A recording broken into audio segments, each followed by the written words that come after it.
Luzon hanggang sa Mindanao, panggalan niya taas no ang galaw. Di matitinag ang pagmamahal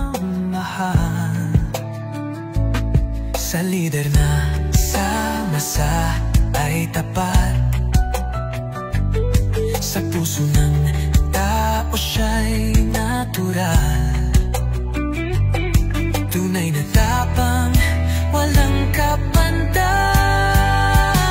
Kahit saan man dako ng Pilipinas, Duterte pa rin ang sigaw na... Inyong napanood ang video kuha sa loob ng Senado kung saan ay sa wakas, inaprobahan na ang halos 700 milyon na pondo ng Office of the Vice President. Makikita sa video na isa-isang lumapit kay Vice President Sara Duterte ang mga senador upang magpa-picture kay VP Sara, bagay na inilmahan ng mga netizen. Isa sa mga kapansin-pansin ay si Soto na kilalang bumabatikos sa mga Duterte. Pero kita sa video na parang tila wala lang nangyari at hindi siya nakapagsalita laban sa mga Duterte.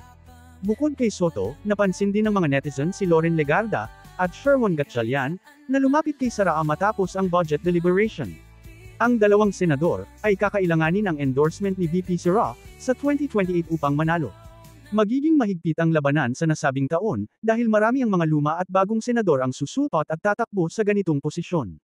Ito ba ay pagpapakita na unti-unti na silang lumalambot palapit kay Sara dahil alam nila na si Sara ang maging president sa 2028? Mag-comment down below at huwag kalimutang mag-subscribe kayo sa ating YouTube channel.